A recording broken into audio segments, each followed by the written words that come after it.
Assalamualaikum warahmatullahi wabarakatuh. Halo anak-anak, apa kabar kalian? Semoga kita semua selalu dalam keadaan sehat, kalian tetap semangat, selalu ceria, dan terhindar dari wabah virus yang melanda dunia. Berjumpa kembali dengan saya, Pak Bawor.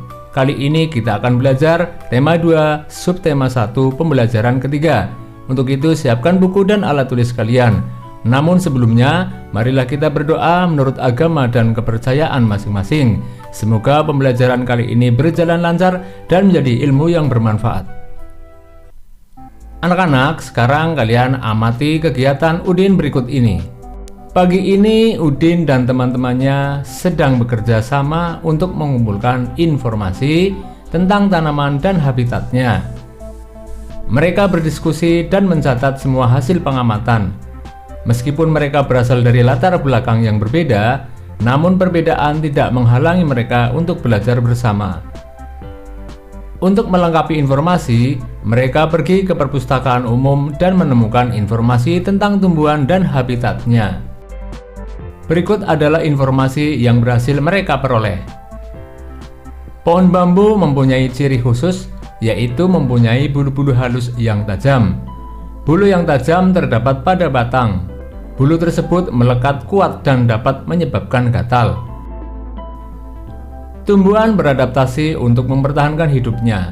Adaptasi adalah ciri-ciri khusus yang dimiliki tanaman atau tumbuhan untuk hidup pada tempat atau daerah tertentu. Berdasarkan habitatnya, tumbuhan dibagi menjadi 3 jenis.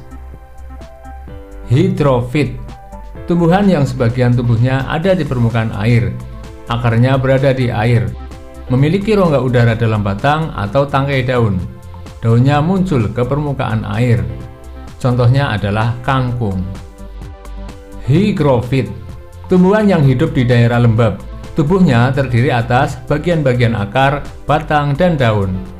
Batangnya pada umumnya tidak nampak karena terdapat di dalam tanah.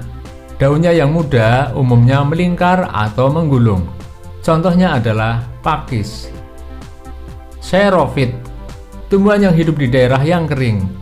Tumbuhan ini memiliki daun tebal, sempit, kadang-kadang berubah bentuk menjadi bentuk duri, sisik, atau bahkan tidak mempunyai daun.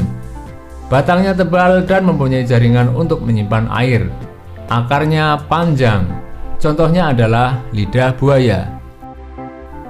Untuk dapat bertahan hidup, tumbuhan perlu menyesuaikan dan melindungi diri. Bagaimana tumbuhan tersebut dapat beradaptasi dengan lingkungannya? Diskusikanlah dengan teman kelompokmu. Sekarang saatnya kamu menggali informasi lebih banyak lagi dari berbagai sumber tentang cara tumbuhan menyesuaikan dan melindungi diri. Kamu bisa bertanya kepada orang dewasa yang ada di sekitarmu, membaca buku, koran, majalah, atau dari narasumber lainnya. Pilihlah satu jenis tumbuhan untuk kamu amati terkait habitat dan cara melindungi diri. Pergunakan informasi yang kamu peroleh untuk menambah pengetahuanmu. Tulis hasil temuanmu pada diagram Fryer berikut.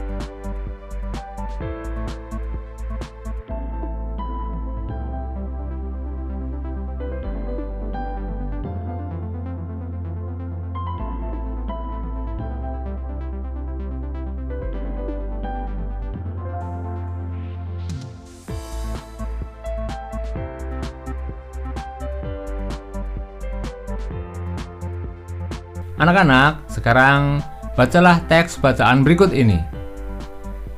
Proklamasi Kemerdekaan Indonesia. Proklamasi Kemerdekaan Indonesia memberi makna yang sangat penting bagi bangsa Indonesia. Sejak teks proklamasi kemerdekaan dibacakan, rakyat Indonesia memiliki negara merdeka, berdaulat, dan bermartabat. Tonggak sejarah tersebut tidak akan terjadi apabila tidak ada anak bangsa yang berani memproklamirkan kemerdekaan. Mereka adalah pejuang bangsa yang tidak boleh dilupakan. Berikut adalah para pejuang bangsa yang telah berjasa terhadap kemerdekaan negara Indonesia. Insinyur Soekarno merupakan salah satu orang yang berjasa dalam mendirikan negara Republik Indonesia sebagai negara berdaulat. Bung Karno lahir di Blitar, Jawa Timur tanggal 6 Juni tahun 1901 dan meninggal di Jakarta 21 Juni 1970. Bung Karno menyusun konsep teks proklamasi di rumah Laksamana Tadasi Maida bersama Bung Hatta dan Mr. Ahmad Subarjo. Ia kemudian menandatangani teks proklamasi atas nama bangsa Indonesia bersama Bung Hatta. Bung Karno membacakan teks proklamasi kemerdekaan Indonesia di kediamannya di Jalan Pegangsaan Timur nomor 56 Jakarta. Dr. Andes Muhammad Hatta atau Bung Hatta lahir di Bukit Tinggi, Sumatera Barat, tanggal 12 Agustus tahun 1902. Beliau wafat di Jakarta tanggal 14 Maret 1980 pada usia 77 tahun. Bung Hatta menyusun konsep teks proklamasi bersama Bung Karno dan Mr. Ahmad Subarjo. Ia ikut menandatangani teks proklamasi atas nama bangsa Indonesia bersama Bung Karno. Muhammad Hatta adalah wakil presiden pertama di Indonesia. Selain itu, beliau adalah Bapak Koperasi Indonesia. Ahmad Subarjo Joyo di Suryo lahir di Karawang, Jawa Barat, tanggal 23 Maret tahun 1896 dan wafat tanggal 15 Desember 1978 pada umur 82 tahun. Beliau adalah Menteri Luar Negeri Indonesia yang pertama. Ahmad Subarjo merupakan salah satu tokoh dari golongan tua yang berperan dalam mempersiapkan proklamasi kemerdekaan Indonesia. Ahmad Subarjo ikut menyusun konsep teks proklamasi di rumah Laksamana Tadasi Maida bersama Bung Karno dan Bung Hatta. Laksamana Tadasi Maida adalah seorang perwira tinggi Angkatan Laut Kekaisaran Jepang. Beliau membantu persiapan konsep teks proklamasi kemerdekaan dengan mempersilahkan rumahnya digunakan untuk kegiatan yang sangat penting. Di rumahnya berkumpul para tokoh bangsa yang berjasa besar. Walaupun beliau orang Jepang, beliau rela membantu Indonesia karena simpati terhadap rakyat Indonesia. Sukarni lahir di Blitar, Jawa Timur tanggal 14 Juli tahun 1916.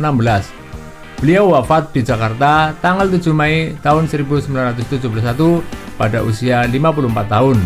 Nama lengkapnya adalah Sukarni Kartodiwiryo. Sukarni adalah salah seorang tokoh pemuda dan pejuang yang gigih melawan penjajah. Sukarni mengusulkan agar yang menandatangani teks proklamasi adalah Bung Karno dan Bung Hatta atas nama bangsa Indonesia. Fatmawati yang bernama asli Fatimah lahir di Bengkulu pada tahun 1923 dan meninggal dunia di Jakarta pada tahun 1980. Beliau dimakamkan di Taman Makam Pahlawan di Kalibata, Jakarta. Fatmawati menjahit bendera pusaka Sang Saka Merah Putih yang dikibarkan pada upacara proklamasi kemerdekaan Indonesia di Jalan Pegangsaan Timur nomor 56 Jakarta. Teks proklamasi kemerdekaan diketik oleh Sayuti Melik. Sayuti Melik adalah tokoh pemuda yang juga sangat berperan dalam proklamasi kemerdekaan Indonesia. Sayuti Melik mengetik naskah proklamasi setelah ia sempurnakan dari tulisan tangan Bung Karno. Berdasarkan bacaan tersebut, isilah peta pikiran berikut.